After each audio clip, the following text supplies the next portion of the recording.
primera víctima mortal de un extraño virus fue anunciada por las autoridades chinas este sábado.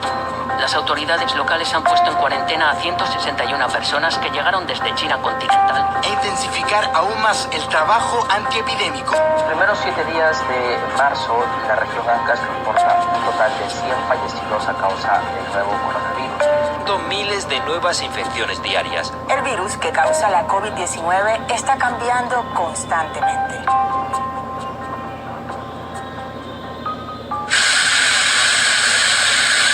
El mundo jamás imaginó que unas moléculas tan pequeñas pudiesen detener el curso de toda la civilización. Puertas cerradas, transporte paralizado, centros comerciales y plazas despejados. Wuhan fue la primera provincia en probar el efecto del virus. ¿Quién diría que algo que parecía una simple gripe llevaría la desesperación a millones de personas?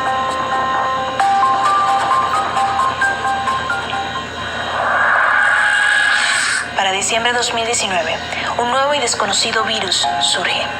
En un principio se confundió con la neumonía, hasta que un gran número de pacientes en emergencias con los mismos síntomas dieron la alerta de que algo peligroso acontecía. Todos presentaban lo mismo: fiebre, dolor de cabeza, cansancio, tos seca, dificultad para respirar y en algunos casos pérdida del gusto y el olfato.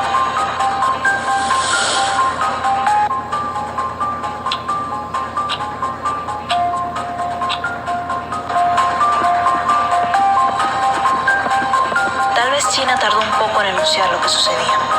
Se creyó que sería una simple gripe, un virus de moda que fácilmente se superaría. Su demora llevó consigo el contagio del nuevo coronavirus en Tailandia, Estados Unidos y Europa. Luego de algunos estudios se descubrió que era una enfermedad viral respiratoria perteneciente a la misma familia genética de los virus SARS-CoV y MERS-CoV, surgidos en China y Arabia Saudí en los años 2002 y 2012. El vínculo común que se encontró en la mayoría de los infectados era el mercado Huanan de Wuhan, China, donde se comercializaban pescados, mariscos y animales vivos para el consumo. Todas esas muestras que se realizaron al mercado dieron positivas al coronavirus, por lo que fue clausurado. A partir de allí se dio con el origen del virus. Provenía del murciélago y la transmisión se dio al consumirlo por humanos. Posteriormente el contagio fue de persona a persona. Cuando a finales de enero de 2020 la Organización Mundial de la Salud declaró emergencia sanitaria por la amenaza del virus, ya era demasiado tarde. El virus se propagaba y cobraba vidas por todas partes. Un mes más, y la Organización Mundial de la Salud volvió a rueda de prensa para declarar el bautizado COVID-19 como una pandemia. Para el momento, 114 países estaban infectados y había más de 4.000 fallecidos por causa del virus. Enfermos y más enfermos. Los médicos de todo el mundo intentaron ubicar tratamientos, pero estos solo aliviaban los síntomas. No desaparecían el virus.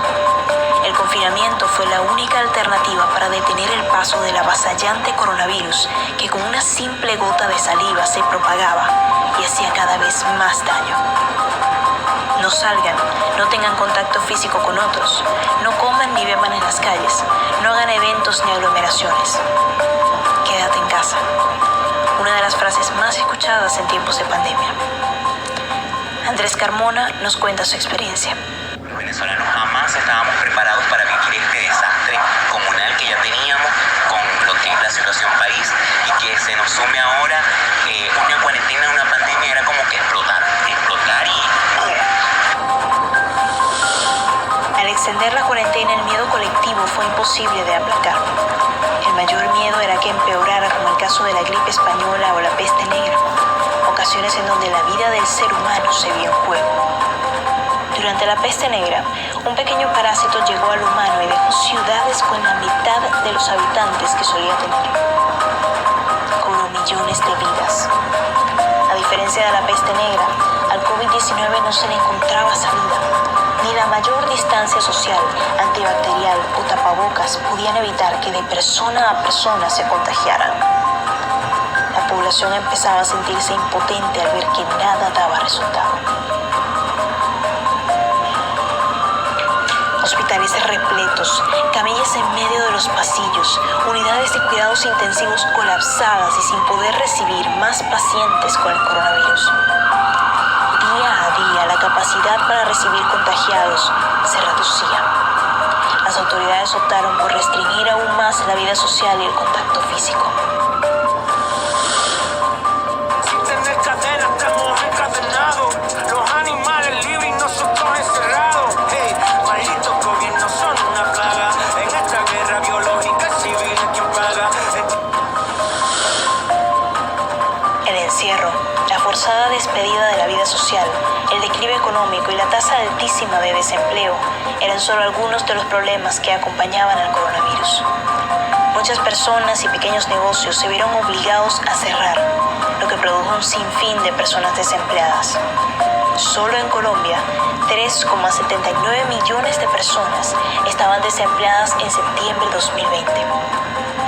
En el informe de la Organización de Naciones Unidas sobre la situación y perspectivas de la economía mundial en 2021, se detalla que en el 2020 la economía se hundió un 4.3%, cerca de 2.5 veces más que durante la crisis económica de 2009.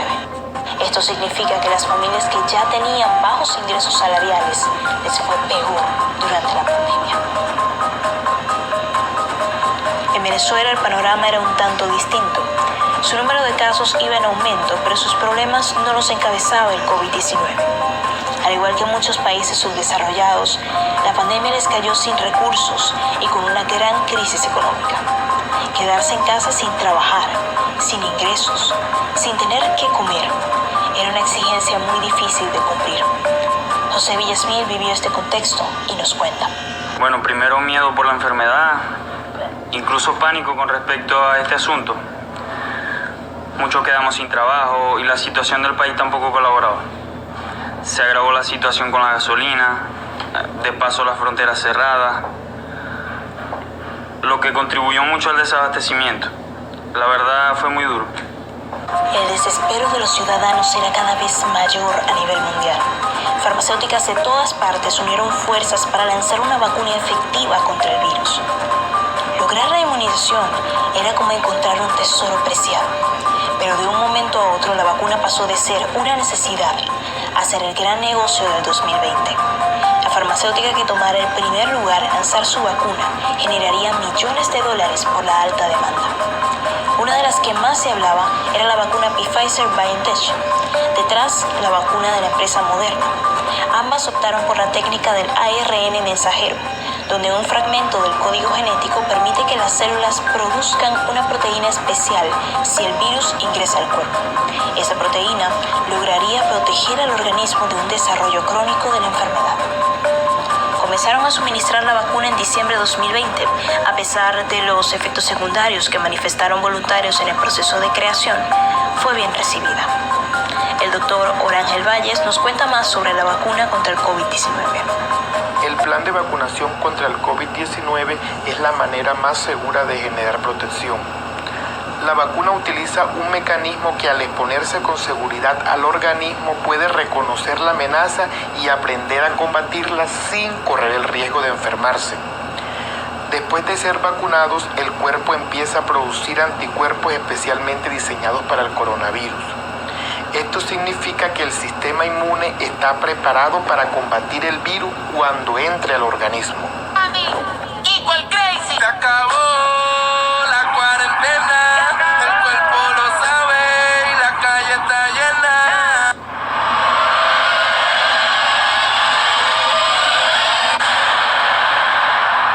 La cuarentena no se terminó. El COVID lo hizo otra vez. Aparecieron nuevas variantes, cepas aún más contagiosas y más mortales que pusieron nuevamente en riesgo la vida de todos los civiles. B117, así llamaron a la variante que se descubrió en Reino Unido. Un estudio con revisión científica externa que se publicó el 10 de marzo reveló que la variante tiene un índice de mortalidad mucho más alto que la cepa original. Otra variante fue la P1, se descubrió en Brasil. Esta variante brasileña fue detectada en 51% de los pacientes diagnosticados con COVID-19 en Manaus. En En enero de 2021, el porcentaje llegó a 91,4%, según los investigadores de la Fundación Oswaldo Cruz. Las vacunas no garantizaban la completa protección ante estas nuevas cepas. La pandemia sigue y los expertos afirman que aún en el 2022 seguirán los estragos del COVID-19 por todo el mundo. El hombre tiene un antes y un después del virus. La digitalización apresurada del comercio, el teletrabajo, el avance del marketing en redes sociales, los estudios a distancia, la actualización y servicio de delivery en ciudades donde no existía, son parte del progreso que trajo la crisis.